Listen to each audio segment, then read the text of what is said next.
This is the 2024 By Degrees Climate Summit. We are already experiencing climate change. Just in the past year, New England experienced many storms and flood damage from the coast of Maine to the river valleys of Vermont in July, December, January, and in April. These events can, of course, be very painful, but in our response, we can catch glimpses of the future.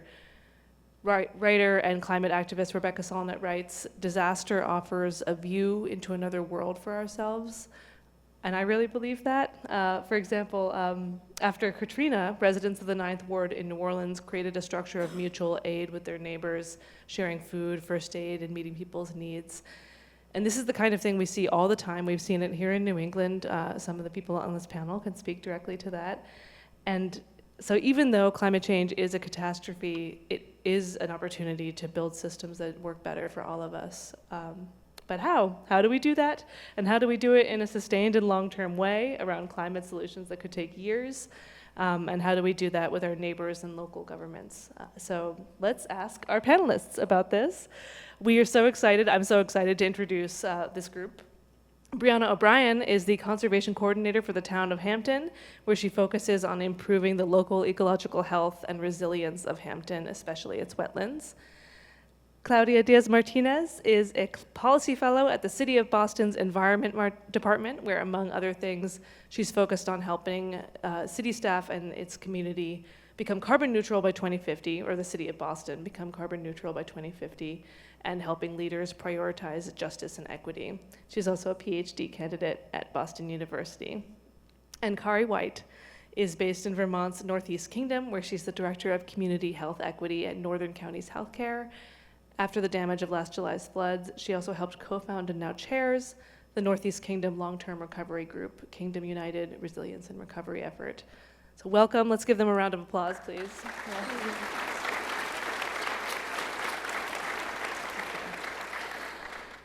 So let's start with the topic of this panel. Why are we talking about the local today? A lot of people experience limitations and hurdles that come from getting government assistance in the wake of disasters. Hurricane Sandy is just one example, meaning that community-generated solutions are essential.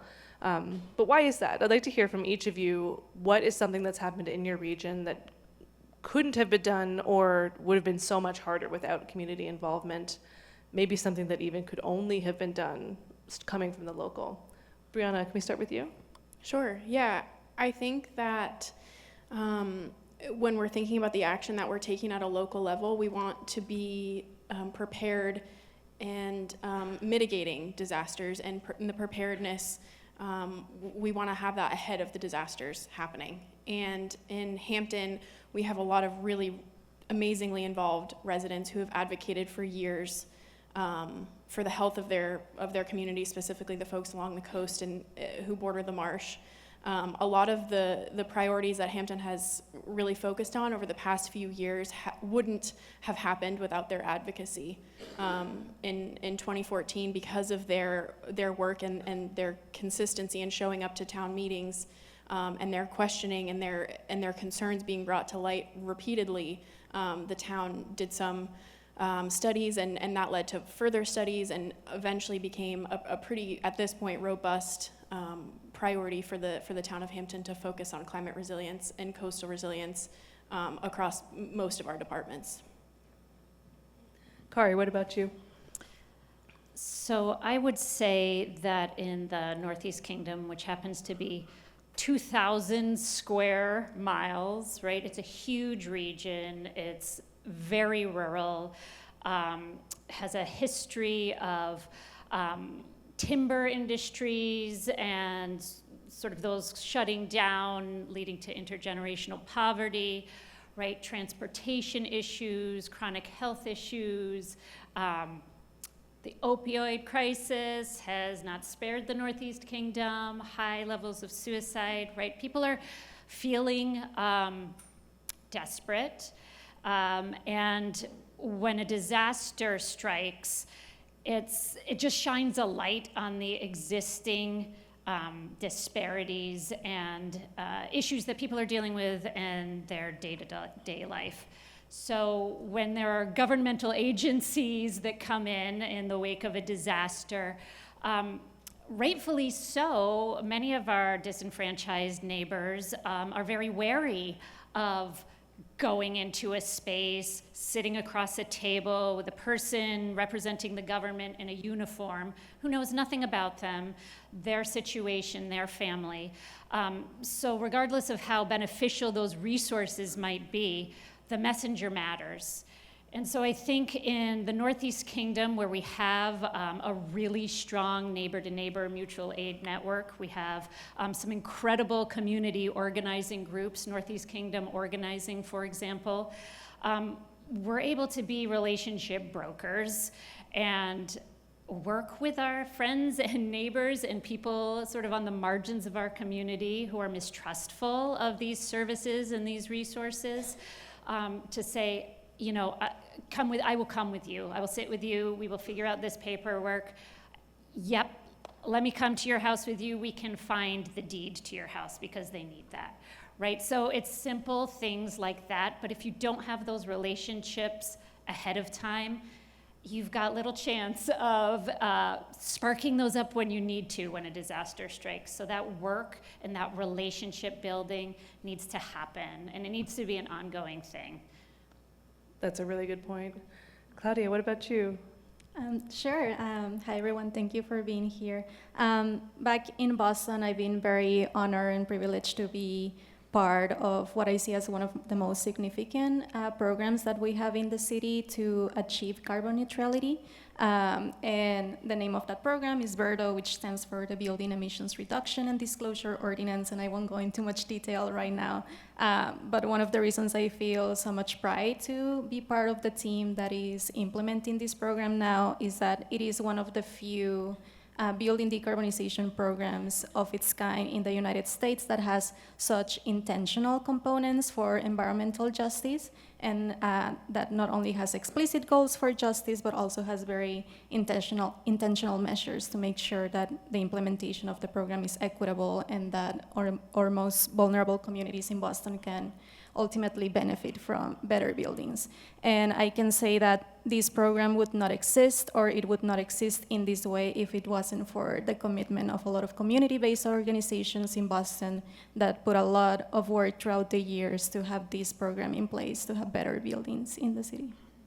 Yeah, and we'll definitely talk more about justice a little bit later, but right now, Boston has committed to becoming carbon neutral by 2050, which reflects the Paris Agreement and federal goals.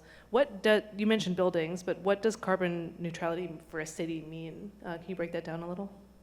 Sure. So in this context, carbon neutrality would mean that we are reducing the emissions that we produce as a city as much as we can.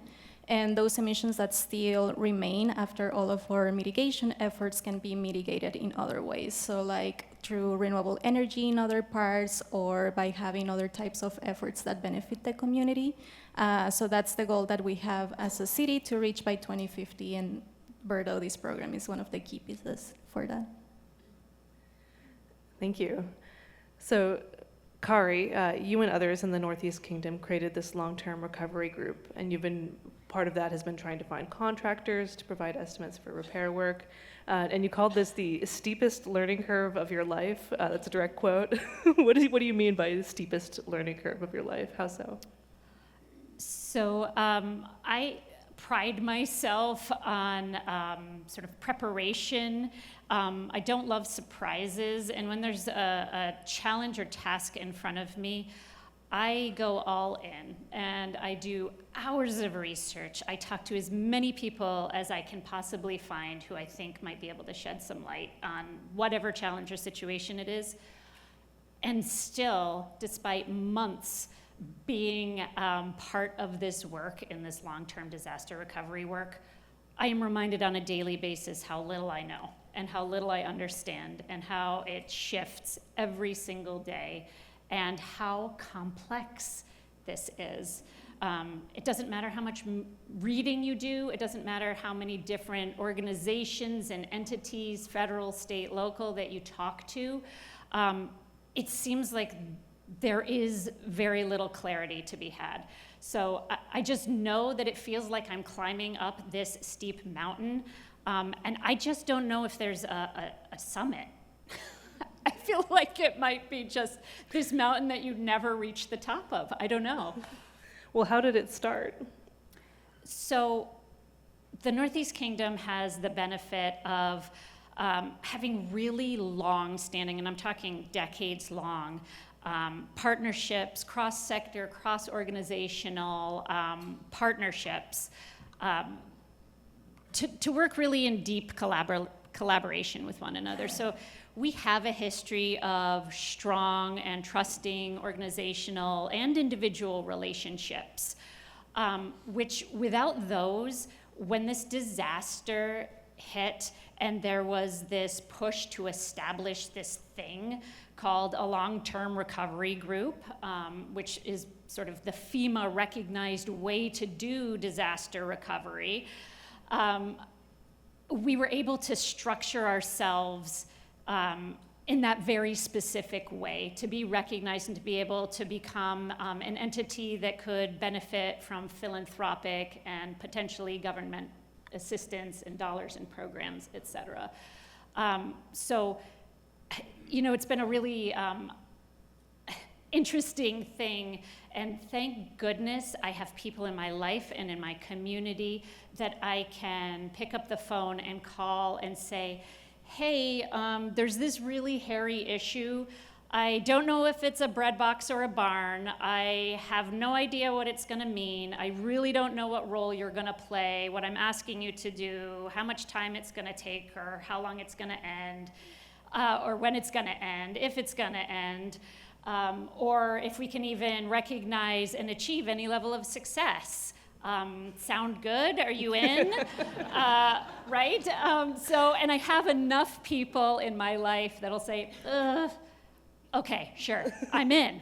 Like, let's figure this out together, and like, understand it's gonna feel terrible sometimes, but I'm not alone. I'm not an individual in this trying to figure this out. I have a team of people. Yeah. A bread box or a barn is a beautifully New England metaphor, just to say. We heard from a listener named Nate who wrote us, when an applicant for a building permit develops engineering plans to account for flooding, they often only need to account for 25-year storm events. We know that 1,000-year storm events now happen every few years.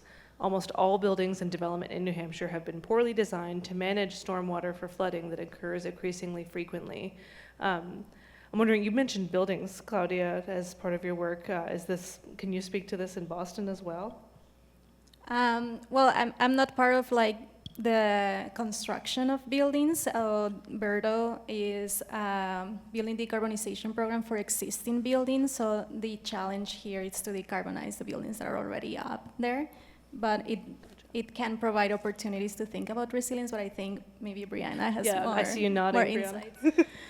Yeah, it's a really challenging system to navigate, knowing kind of the shortcomings of FEMA's mapping systems and what they account for, and oftentimes when they're released, they're already antiquated because of how dynamic floodplains are, and with the changing climate, there's a lot of nuance to that isn't often captured in those maps, and therefore is not required by building code and by FEMA standards. In Hampton, we have adopted higher standards for our building requirements, and they allow for more freeboard depending on the type of structure. So freeboard being how much higher above the base flood elevation a building has to be built to. Certain stormwater management requirements. So it was actually a really great kind of dynamic community. There was community involvement. There was a lot of stakeholders involved in these conversations as we discussed what that ordinance update would look like, and we were able to evaluate different options and what made the most sense for what, kind of where we were at as a community. And so that was adopted, I think it was this spring, and so we're looking at much more resilient structures moving forward, if new structures or substantially improved structures. Is that part of the conversation in the Northeast Kingdom too, as you're rebuilding from the flood damage? So I'm going to go back to the size of the Northeast Kingdom. The Northeast Kingdom region has 55 different towns and municipalities. all with different zoning regulations, ordinances, most of them with very part-time, I would say nearly volunteer municipal staff and management, who they themselves can't keep up with all of the different rules and regulations and possible programs and resources. So yes, it is part of the conversation, and it's part of, I would say, our frustration in being able to assist different homeowners and survivors who've been devastated by the July flooding figure out what they need to do, what resources are available to help them do that, and then if they're actually going to be able to do it in the way that they want to, and that's a way that's actually sustainable, that will help them weather the next storm. So it's a real need, and we have some real capacity deficits being able to support people in that way, that specific way. I'd like to turn now to a super sexy subject that I think that we'll all know what I'm about to say, which is municipal budgets and their role in setting climate priorities in our backyards. It actually is fascinating, Claudia. You wrote a paper about this, published in the journal Nature, and you argue that municipal finance should be thought of as a, quote, set of ethical and political choices that can be used to move forward on climate action and justice. What do you mean by that? That's a great question. And well, myself, I never thought I would be excited about anything related to finance ever. So it was a surprise to then spend a lot of years of my PhD focused on that. But when you think about it, municipal finance is in the end a reflection of what we value as a society. So we're saying this is what it's worth investing our money in, this is what we value, this is what we think is the best for us in the future. And cities, towns can have a lot of climate goals and all of these targets and beautiful commitments, but in the end, if the money is not put into climate action, it is likely that nothing would happen or not that much will happen. So that paper, I really want people to, become more curious about things that sound so boring, like municipal budgets or, revolving funds and where their city is putting money. And we found that actually, in terms of climate change, the decisions that municipalities make for their budgets or financial decisions can really impact what city officials are ultimately able to do. We found that first, it can impact the types of climate programs that can get implemented in cities. So cities, for example, would be more likely to prefer to implement programs that are profitable and that have some savings involved. And a lot of the times, things like resilience or adaptation are seen like where there's no money in that. Maybe there's savings in the future, maybe we'll have a little less damage if there's another storm, but that's less exciting for the financial people than, oh, we're gonna replace this heater with new electric heat pump and we'll have these savings in 2 years. So that's one. And then also, how you get money can impact when and for how long you're actually able to implement a program, from budgeting cycles to grants that say you have to spend all your money by X day, or you can only spend it on this geography and you cannot spend money that could possibly be in another community that it's your neighbor. And then it shifts power to decide what is worth investing in our community. So instead of municipal budgets, instead of looking at their community and seeing what are you prioritizing, what do you need, they also need to be thinking about, well, what do credit agencies prefer? What will investors want to see in our municipal bonds? So in that way, it shifts a bit of power to decide, well, what is worth investing in, when, how, and for whom. It's really fascinating. Thinking about multiple budget cycles and how climate action has to be sustained over many, many years and after many budget cycles. I'm curious if either of you, Brianna or Kari, have experience with managing, we need to continue this beyond this budget cycle, or when it was a struggle or when it was a success. Do you want to speak to it? Sure.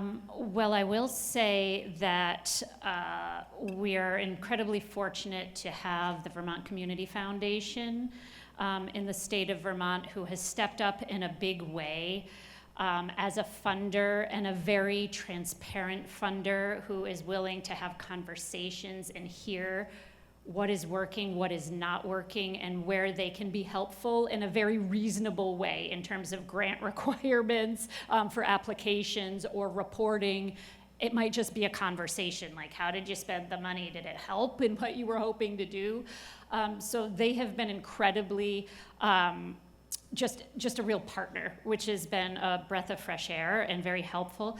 But there's no money in this for us as a long-term recovery group, right? We're basically a vehicle that is trying to disperse funding on behalf of individual survivors in our communities that have been impacted.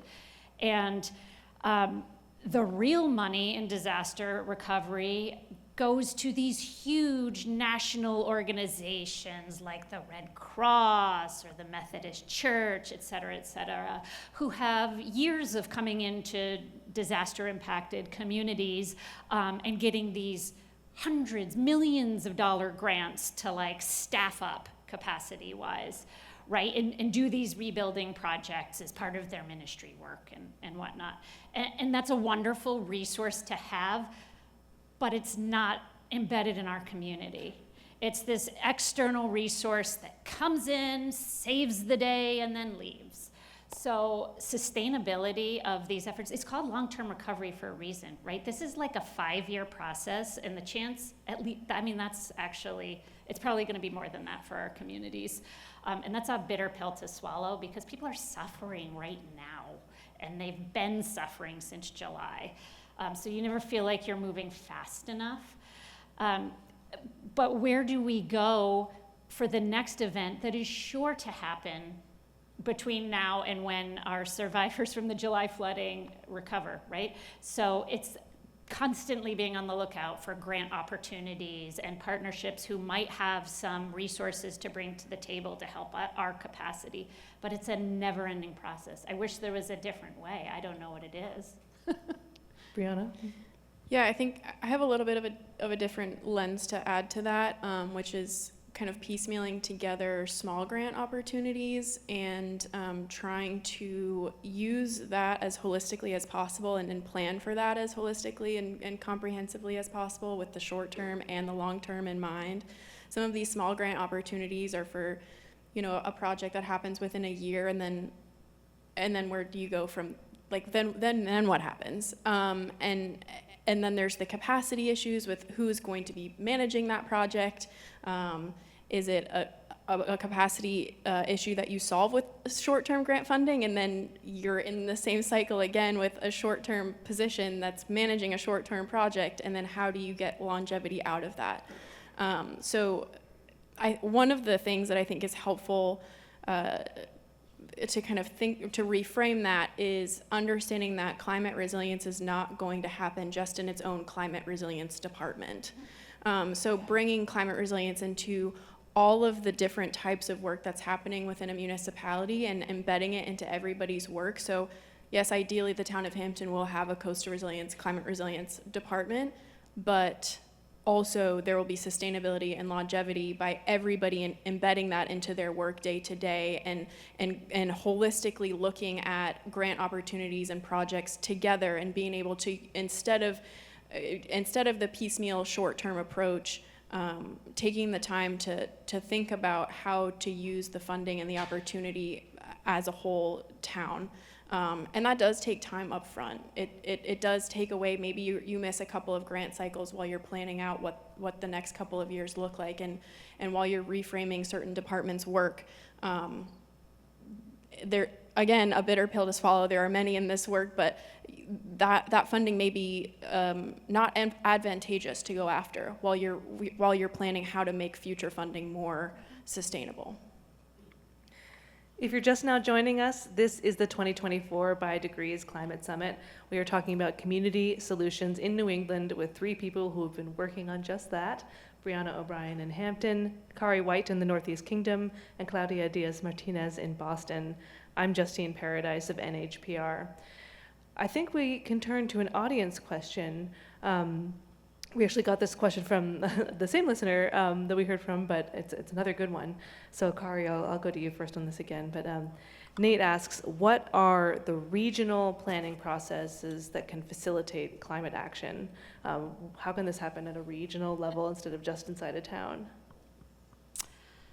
I wish I could speak to that. That has been something that we have been really trying to figure out. We do have regional planning commissions in the state of Vermont, including one that does work in the Northeast Kingdom of Vermont. And I honestly think that they are having a difficult time understanding how they can be helpful and how they can come into partnership with the long-term recovery group and community. So I don't have a good answer for that, but it's a great question. Nate, you're working on it. Let me know. Yeah. Well, we can turn to another listener question too. Brianna, I can start with you, but I'll hear from anyone. Matt from Lebanon asks, what might New Hampshire's business community do to play a stronger role in advocating for more funding, particularly for rural and underserved communities most adversely affected by climate change? This is also a really great question. I just learned about the Hannah Grimes Center for Entrepreneurship. I think that's what it's called. They're on it. That's what they're doing this work. They're so wonderful. I think I want to just direct to that resource. I don't know that I have as good of an answer as I think they could probably provide to that. Sure. Business community supports for climate action. Either of you want to speak to that? Well, I would say from perhaps again the financial perspective as well, a lot of the climate work in Massachusetts, we're very lucky that we have a lot of philanthropy that is very climate minded. And that's not a luxury that a lot of cities or towns have in other states. So in many ways, the constituency or the private sector environment in which a city is located has a lot of impact in what the city can do in that way. And even from a justice perspective, in the city of Boston, we have been able to, for example, fund more long-term community engagement or more justice-minded activities that are not always very easily fundable through the usual mediums of municipal budgets, and we have been able to do that community engagement through grants from philanthropy. So they do have a role to play from the financial perspective, but then also in advocating for these types of policies like we have in Bertle. Our real estate community, universities, hospitals have all been very involved throughout the process, and having those climate commitments being part of their institution is a huge win as well. Actually, I want to turn to equity here. Climate change, of course, affects people in the same community quite differently, and members of a community may disagree on which issues to prioritize. Claudia, can you give us a clear example of what climate inequity might look like and an example of a justice-minded solution? Sure. I think we don't have to go very far to notice climate injustice or climate inequity within our towns and cities. So thinking specifically about climate change, for example, a heat event, or when we have just a very, very hot day, we all experience it very differently depending on our circumstances. So it's not gonna be the same to experience a heat wave if you work an office job and you're on the AC all day versus you perhaps have a work outdoors, or if you're even on a house. So just that single day in one single event, our experiences are gonna be tremendously differently. Or even where our houses are located, do we have access to green space? Do we have access to air conditioning? And all of these issues of access come from structural injustices in our communities, from environmental racism, colonialisms, and so on. So we're not all starting from the same place. So climate change is not an equalizer where, oh, well, we all suffer from climate change. We will all experience rising temperatures or storms or disasters, but we're not all in the same place to recover at the same rate or to be protected from those things. So thinking about a solution that would have justice in mind, what would be an example? I think for a very simple example, I think the most environmental thing that people have always in mind, and people make fun of me, is like, oh, you're just planting trees. But even something as simple as that, it's like, it's not just about planting trees, but where? Where is there no access to green space right now? Thinking about who would benefit from this, and then not just going and planting trees and be like, yay, now you have trees in a park, but like, what would you like in that park? What are the services that your community is lacking? So even just switching the mindset from just like, we're coming here and we know we need more trees and we're just planting them. Well, where, how, why, and what other services do you need? Going to the community first. You're nodding. Kari, do you have anything to add? Well, I'm so happy you mentioned, Claudia. This country was founded on a relationship to the land that is extractive, right? That is about individual gain and about exploiting and power over, right? That is still alive. That is still dictating who gets to say what happens, how, and when. That gets intertwined in our conversations. It entirely dictates where money goes, because it's the values of, it's like manifest destiny, right? It's like this is mine for the taking, and there are some people who are not worthy of those resources. They are not valued the same, and so they don't have the same access. And I think of access as being multifaceted, right? I think of the term access in all its forms, because you could have physical access, financial access, social access to something, but if you know that you don't belong, that you're not wanted, that the rules and regulations have been designed to exclude you and people like you, you are not likely to access that resource. So is that actual access? I don't think so. So it does come down to questioning sort of the systems, the water we're swimming in, right? And being very intentional about questioning that, and your sort of role and your privilege in perpetuating the status quo too, right? You can't just be an observer to the systems. You are part and parcel. So this idea that you can just sort of tinker from the outside and fix things, I think is erroneous. And so it's really this constant questioning of, am I representing privilege? Am I wielding my privilege to help myself?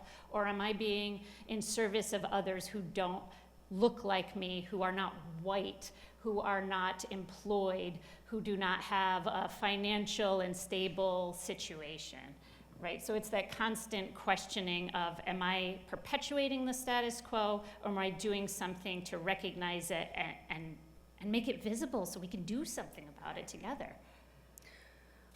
As far as doing something about it together, when it comes to the coast, of course, erosion and sea level rise are a huge issue. I myself grew up on Nantucket Island off of Cape Cod, which obviously has a lot of vacation homes, a lot of wealth, but also sea level rise is a risk to critical infrastructure and to the working class community as well. It's always this dance where there are tensions around which areas that we as a community are going to prioritize to try to protect, and the dynamics of wealth and power and inequity are at play. Brianna, in Hampton, also on the coast, how do you as a community decide which projects to prioritize? Where does that conversation happen? It's a really, really challenging question that we deal with all of the time. And I was thinking, as Kari and Claudia were talking, that when we do prioritize solutions, we do try to solicit input from community members, from partnering organizations, and we want to make sure that the solutions we're pursuing are mindful of all those that are affected. But sometimes the people that can make it to the table are the people that are retired, that aren't at work that day, that don't have to bring their children to a doctor's appointment. So being mindful of who is at the table and trying to find alternative ways to bring them into the conversation to consider what solutions might be more effective for them than we might realize, and unintentionally cause harm through the solutions that we do prioritize. I don't know that we have I can't tell you a system that we use to make sure that that's happening all of the time and that we're making the best choices with our prioritization, but it's an ongoing practice, and we're constantly working to invite more people to the table and open that conversation up and find new avenues to solicit feedback and questions and concerns. It really is an ever-evolving practice for our town. We have a listener question here about money, specifically on using community funds and the type of small funds you mentioned, Brianna. Rebecca from Concord asks, if a community has a small grant, say less than $10,000, what is the best action they can take to mitigate storm and flood damage, perhaps? I think that outreach really is so important, and I think it goes back to what I was just saying. And if those $10,000 can be used to find avenues to bring more people into the conversation and to allow them to ask questions and to get them information, and to just open up that dialogue, that's a perfect amount of money to do that, to have those opportunities for not just outreach, but that important two-way dialogue. Right. That reminds me of something in your research, Claudia, about you found that more public engagement in climate planning is associated with greater attention to justice. So I love that synchronicity there. As far as, here's another one. Cabell in Boston asks, what do you think of New York and New Jersey's plan to relocate homeowners and renters along coasts? I know that buyouts is a question that we'll touch on in each region here, but again, in Hampton, Brianna, your town has been exploring at least the possibility or starting the conversation of a buyout program, right? Yes, yeah, we have. Exploring FEMA's procedures and FEMA funding is a challenge in and of itself, and we've spent a lot of time doing that to make sure that when we roll out this program, it's as effective as it can be, and we're not, again, inadvertently causing harm. Relocating people is a really, really nuanced challenge, and there's a lot of there's a huge toll that it can play on somebody mentally. The sense of place is so important. Sense of belonging, like Kari was talking about. Sense of community. So there's a lot that goes into that. We've really been exploring that very thoroughly before we begin to roll that out. But as part of that same program, FEMA funds home elevations, and they provide financial assistance for home elevations. And so that's going to be kind of our first step in that program to help us, no pun intended, get our feet wet. But it will help us get familiar with the program and the needs that people have as they apply for this kind of financial assistance. And hopefully we're planning on rolling that out this year and piloting a home elevation application, and we'll see where that program takes us into the future. But there's been a lot of interest among our residents. We put out a survey, and 13 people were interested, which doesn't sound like a lot, but if you really think about a coastal community and 13 people being ready and willing to relocate, to have their property acquired as soon as the funding is available, that seems pretty significant to me. And there was, I think, 60-something people that were interested in that possibility if they learn more information, down the line. But out of around 200, right? A little over 200. Yeah. So there's definitely interest, and it's certainly something that we're actively working to roll out, but it'll be interesting to see kind of where it lands culturally in the community. Kari, what about buyouts in the Northeast Kingdom? Yeah, so Brianna, you were saying that it's a difficult process, can be a difficult process, right? I mean, I think it's traumatic. I would say traumatic, even if it all goes well, right? This dislocation. So it's confusing. There's a lot of apprehension, even if it's really, in some circumstances that I can think of, the only real option. It's still incredibly scary, and there's not a lot of choice in terms of where you're going to be relocated. We don't have just vacant, empty properties. We have a housing crisis. So the chances of you ending up in a home in your community are zip. What are Nothing. ways to make it less scary? Are there ways to make it less scary? Well, I think having the opportunity to just let people process that sort of fear and their particular circumstance and situation, instead of trying to talk them out of how they're feeling, right?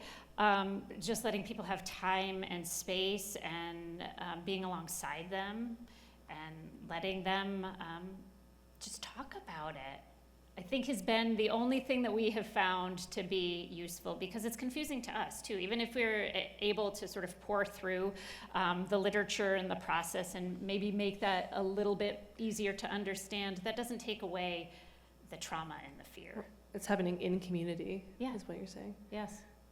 Were you trying to say something, Claudia? I thought I saw you moving about buyouts. Well, and related to this conversation, I think it made me think of this contradiction that exists, again, related to climate finance and resilience, because in a lot of municipalities, for example, in Massachusetts, a lot of our municipalities rely on property taxes to be able to fund city services, including the way that we do climate resilience programs. And so we need that money to protect ourselves from the coast or from storms or from heat. But at the same time, towns and cities are incentivized to allow development to continue in areas that we know are vulnerable to climate change. And there's been a lot of research, not by me, by, for example, Professor Linda Chi from Cornell, of how coastal towns in Massachusetts still continue to have development in areas that we know are gonna flood very soon, but we need those property taxes to be able to fund climate resilience in the first place. And we have been, there has been research of that happening also in Miami, for example, where they're allowing a lot of development of high luxury buildings in areas that we know are gonna flood. But again, we need that for money to be able to then respond to that. So who gets to stay in the coast and how? That's the question. If you're just now joining us, this is the 2024 By Degrees Climate Summit. We're talking about community solutions in New England with Brianna O'Brien, Claudia Diaz-Martinez, and Kari White. I'm Justine Paradise of NHPR. Reminder that if you have a question for one of our speakers, you can ask it by following the link through the QR code located above the stage, or if you're watching at home through YouTube, you can simply click the link in the description below. Let's talk about how to get people involved and how to rally people to stay involved.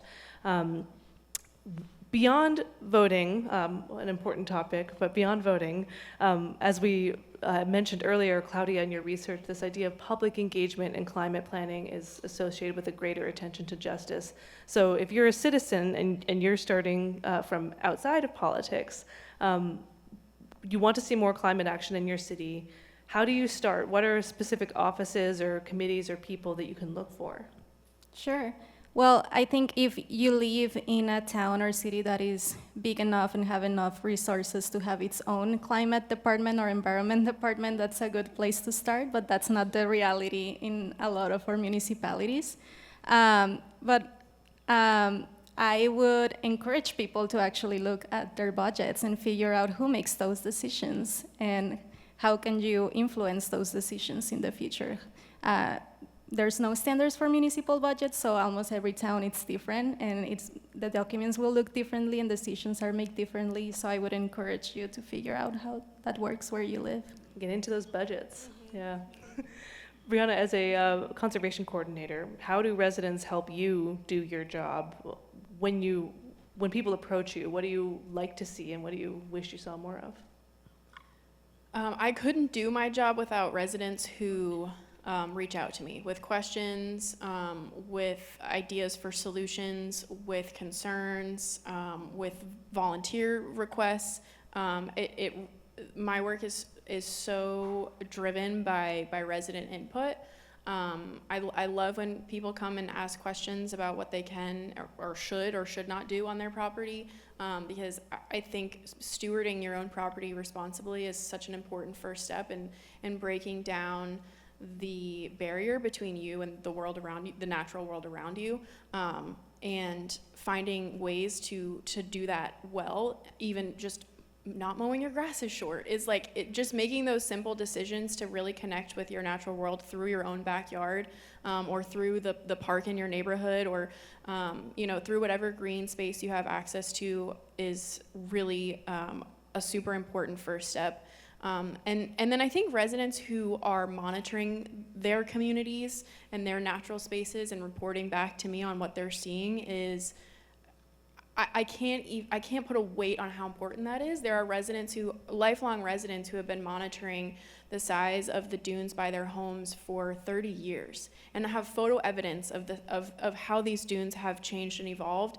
And it's not official data collection, but it ultimately becomes that in how we're using it. And so the residents who are really paying attention and trying to learn how to better pay attention to their natural world, and again break down that barrier between them as a human and the outside world, and coming to me or many of the different offices in our town office with those questions and concerns.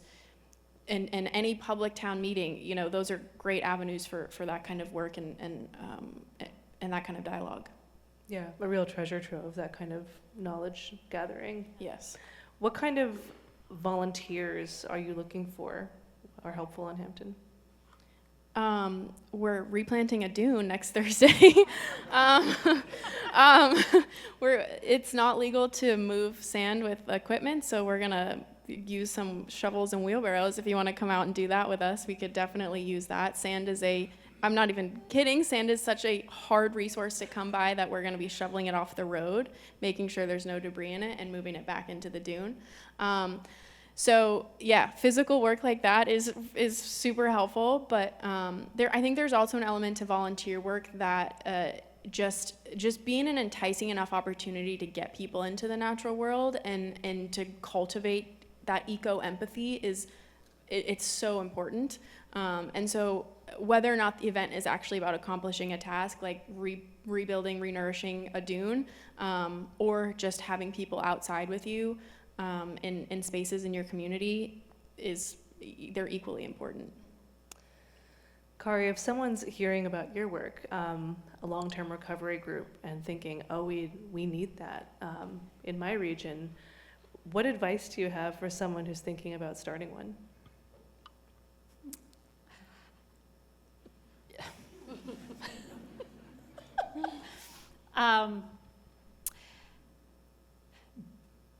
Be as clear-eyed as you can that it is complicated, it is long-term, you need friends and allies, and you need to stay true to what's calling you to do that, and sort of the authentic part of you that wants to be in service of your community.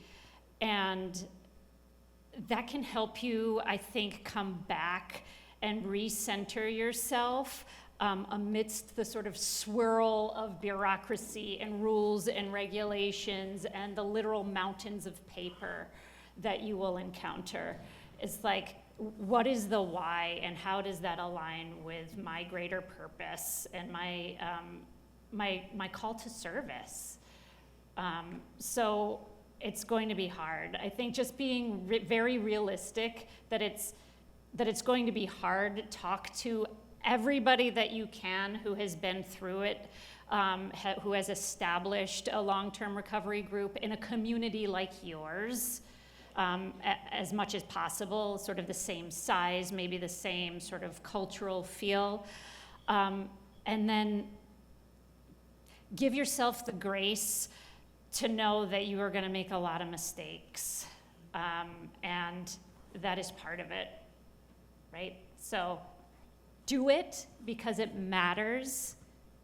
Be realistic about the change, the sort of change you want to see, and how long that's actually going to take.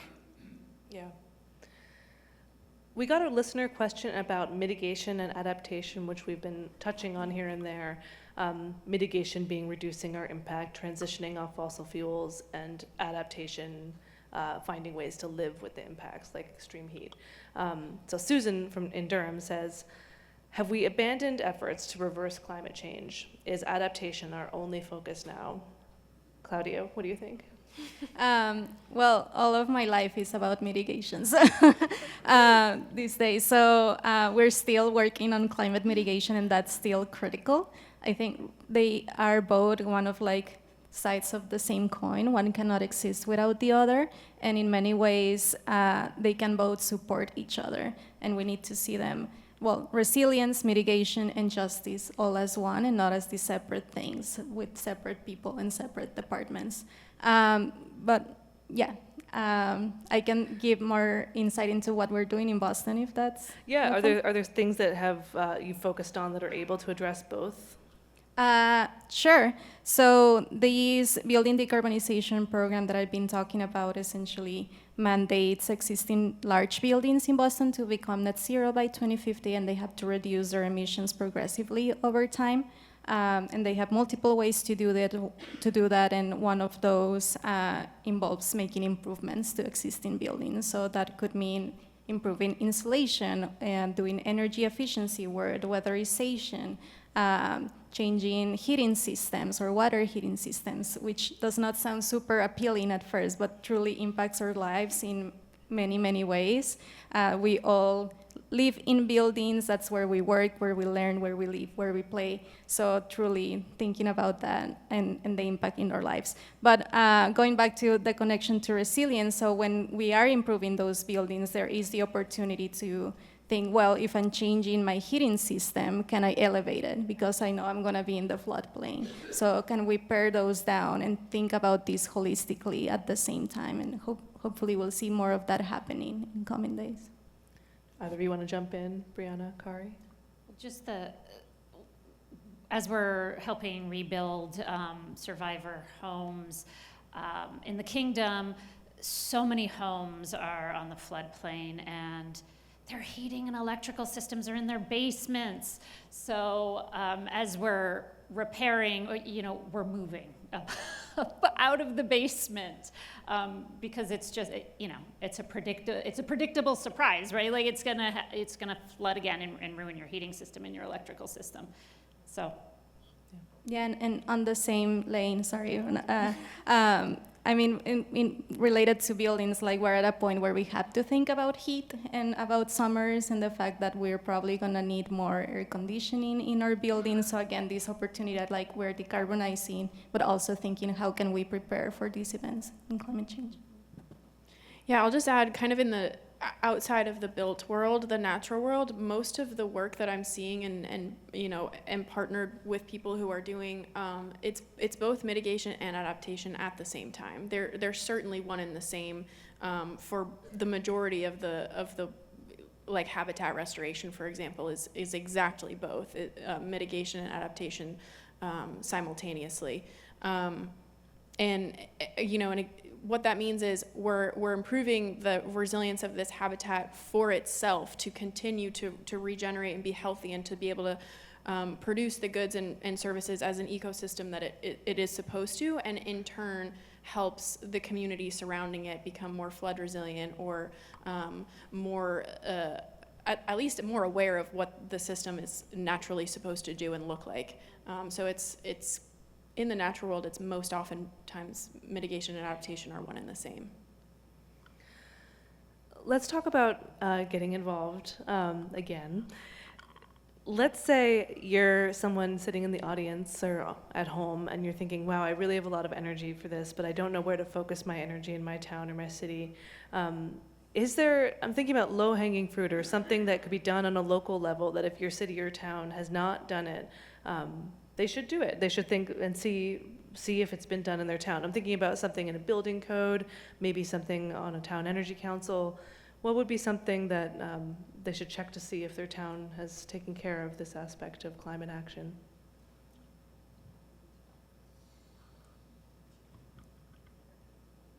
Nothing's Brianna, coming to my mind. I mean, I can give a few examples of things that we have in Hampton that I think I'm really proud of. So maybe other towns or municipalities, folks in other areas could look to see if they have that. And Hampton is not perfect. We certainly have a lot of work to do, but some of the guiding documents that we have for that work is our master plan. We just updated that. Our Hampton Beach Village District is kind of like a quasi-municipality. They have their own master plan. The Seabrook-Hampton Estuary Alliance has an estuary management plan. We are in the process of developing a natural resources inventory for the municipality. The hazard mitigation plan. So all of these documents are guiding documents for how we approach our coastal resilience efforts, and you can certainly check to see if your municipality has these things, to see what their priorities are, how they're what they're using for their guidance for moving forward into the future. There's many other options as well, but that's kind of on my mind right now. So I think it's a great way to check to see what's going on in your community. So thank you for mentioning that. I blanked when that question was asked, but now I'm thinking back in retrospect when the flooding hit, some of the towns in the Northeast Kingdom were impacted much worse than other towns. And in several of those towns, people didn't even know there was like an emergency management plan or a hazard mitigation plan or a flood mitigation plan, which many towns actually have. So nobody knew where to go, where to find it. Like, oh, actually in this town, it was in this person's like filing cabinet and hadn't been updated since 1980, but they found it, months later. So that is a great place to start. Like, look around, ask your town officials, like, what exists? Oh, when was the last time that was updated? Like, is this still valid? Could we improve this? Do we have one at all? Does anybody know where it is? Whose filing cabinet is it in? I'll add two things to maybe interrogate your city or town about. I think one would be, is there any person in this city whose job description include climate change? And maybe if your town is not small or it doesn't have the resources to have its own sustainability or environment or climate department, has climate been integrated into the departments that exist? So you probably have a parks department or public works, and all of those departments that do classic city services have so much influence on climate action at the city level. So I would encourage people, is anyone thinking about this in my town on their daily responsibilities? And then the other thing I would think about is there any way that community engagement or oversight over climate programs has been integrated or formalized in any way? And I'll give an example of that again from Boston. For Berto, we have something pretty unique that it's called the Berto Review Board. And this is a 9-member volunteer committee that is in charge not of the development or planning of the policy, which is if community engagement exists, is usually at the planning phase. This is throughout the implementation of Berto. So as long as Berto exists, there will be this review board of volunteers that are residents of Boston that will make very critical implementation decisions. And 6 of those 9 members have to be nominated by community-based organizations and represent the interests of residents of Boston. So in that way, we guarantee that there is some sort of community oversight every year, no matter what happens with city staff, no matter the turnover within the department, there's gonna be a community voice there. So thinking about, is there any way that community engagement or oversight has been formalized in the way that climate work is done in your community? I know that many people might be listening also who are in a phase of life where they might not have a ton of room for activism, but there are a lot of different ways to do it, even very small, very basic stuff in your neighborhood. Brianna, you were telling a story about something that happened in your neighborhood that your neighbors were doing to sort of help prepare each other. Can you tell that? So I live in a floodplain and flood now pretty often. So there's a few things that have happened recently that have made it a lot easier for myself and my neighbors. I live in a condominium, and my direct neighbor and I, it's basically a duplex, so we share the building. And the last flood, the water was rising really quickly, and I didn't shut my electricity off in time, so I had to, a little risky, but turn off my my electrical panel, and very quickly panicked about whether or not my neighbor's electrical panel was off, because the electrical fires are very common in this kind of flooding event. In fact, there was one across the street while I was panicking about this. So I was able to call my neighbor and get into their home and shut off their electrical panel. Everything was fine. But back to my first answer of this whole panel about not finding yourself unprepared in a disaster situation. And so having a plan with your neighbors like that ahead of time can really be helpful in the long term. Sharing knowledge with your neighbors about what they're doing to be prepared, where they're parking their car. I mean, this is hyper specific to this kind of situation, but I think can be applied to others as well. But just knowledge sharing with your hyper local community, with your direct neighbor, can really go a long way for mental sanity and preparedness in these events that can be really frightening and make you feel very frazzled. Just literally sharing keys Yes. with each other. Yeah. I'm glad you brought up morale, because this work is intense, and especially living through the climate impacts at the same time. Sustaining this work, do you have any examples of things that people have done that have made a big difference in morale in terms of climate action?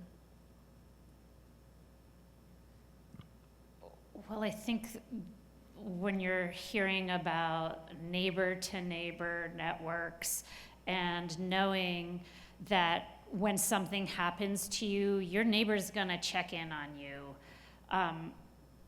It extends beyond just climate crisis, right? There are man-made disasters and crises of all shapes and sizes.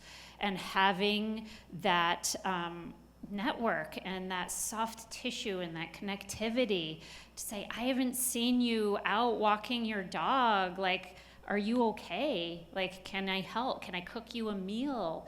Like, that's mitigation, that's preparation. And I can't help but underscore this is relational work. We are humans that are meant to live in relationship with one another and our environment. And when that is out of balance, or if that's not a reciprocal relationship, or a relationship, quite frankly, built on love, then you're gonna feel it. And those crises are going to be an actual crisis rather than a road bump. So. I would say something that brings me hope a lot is during my PhD, I had the privilege to interact with a lot of students that are currently doing their undergrad degrees. And myself, when I was an undergrad, I did sustainable development engineering, was thinking about climate change all the time and about the environment. But like, we weren't really thinking about justice in the way that the newer generations are talking about it.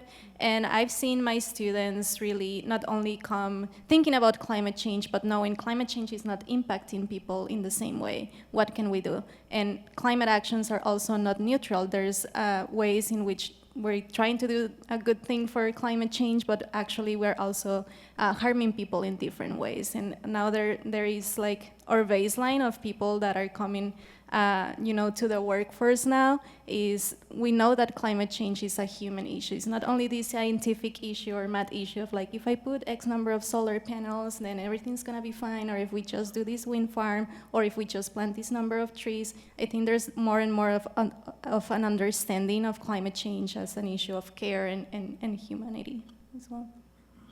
Thank you so much. This is a great place, I think, to wrap up. Thank you to Brianna, Claudia, and Kari for joining me today, and thank you so much to our beautiful audience joining us in the room.